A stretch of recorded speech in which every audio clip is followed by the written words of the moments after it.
Are you hiking the Appalachian Trail in 2024?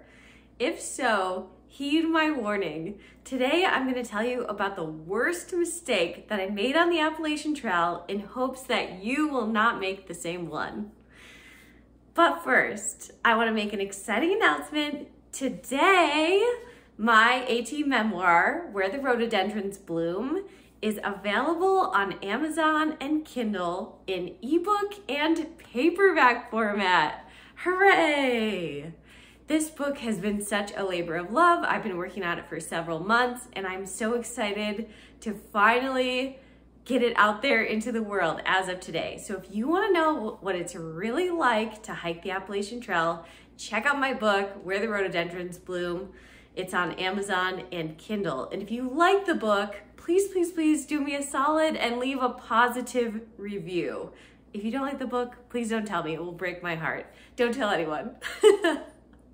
Okay, without further ado, let's talk about the worst mistake that I made on the AT. I first and foremost want to say that I absolutely loved my AT experience, but that doesn't mean that I didn't make my fair share of mistakes. I would say the very worst one that I made was by not taking care of my body while I was out there on trail, at least not taking care of it as well as I could have been. And I ended up really suffering for that. I found that when I went northbound from Georgia to Maine, and by the time you get up to New England, you are in pretty phenomenal shape. When I look back at my pictures, I'm like pure muscle, especially in New Hampshire and Maine, because the whites really kicked my butt and definitely turned my body into pure muscle. But while I was up in New England, I found, even while I was in the best shape of my life, that I got really exhausted. And I stayed exhausted. I really started noticing this in New Hampshire, and it continued throughout Maine. And I mean, this was no real surprise, because at the time that I got to New Hampshire, I had already been on the trail for several months. The White Mountains of New Hampshire and Maine, in my opinion, are the hardest parts of the entire AT. If you want to ask what I think the very hardest part of the AT is, I would say the Wildcats, which is a section of the Whites in New Hampshire. Just very steep climbs that seem to go on forever, lots of rocks, lots of roots, etc. But anyway, I found that I got really exhausted, and I stayed exhausted. And even when I was going through like the 100-mile wilderness at the end of the trail, even the last 50 miles of the 100-mile wilderness, in my opinion, is pretty easy, especially after you've been through the whole trail. But I was just exhausted in there. I just wished that I could sleep for several days. I look back at my journal entries. I talk about how all I want to do is sleep for several days straight. And my hair also started falling out. And so I just thought like, okay, my body's breaking down. It's probably just that I've been on trail for several months. It's time for me to get off and take a break. My body is telling me it's time for the trail to be done. But 2 months after I got off the AT, I found that I was still crazy exhausted. And so I was like, okay, what's up with this? Maybe I have Lyme disease or picked up something and need to figure that out and get some treatment. So my Aunt Pam is a phlebotomist, and so she offered to do some blood work for me, and I went and got tested for Lyme disease and just got a bunch of things tested in my blood. And what I found out was that I was really anemic. So she was like, all right, you got to correct this by taking iron pills, and anemia generally takes like 6 months to a year to correct. So start that now. And so I just want to say that, especially for women, especially when you're eating junk food all day, every day, especially when you're a vegetarian like me, you can be pretty prone to anemia. So luckily this was not a permanent thing, and I was able to correct it after several months of taking iron and eating the right foods and whatever. But getting the anemia for me, I think, was a result of just not taking care of my body on the trail that I should have. And, you know, you could pick up other things besides anemia. My friend Chef, for example, started to smell like ammonia. And that is a sign that your body is breaking down your muscle to use as fuel. And that's very common, especially with male thru-hikers. But what I learned from this experience was, first of all, you gotta eat right out there. The AT, or any long thru-hike for that matter, is a marathon, not a sprint. And you really need to be fueling your body correctly and taking care of it the best way that you can. So think about nutrients. You can't just be living on ramen and north sides and granola bars. You gotta find a way to get some proper nutrition in there. You need to be getting enough protein. You need to be eating produce every chance that you get. You gotta be eating healthy fats. So maybe that means bringing along little packets of olive oil and adding them to your meals, finding different protein sources to add to your meals, getting dehydrated veggies and adding those to your meals.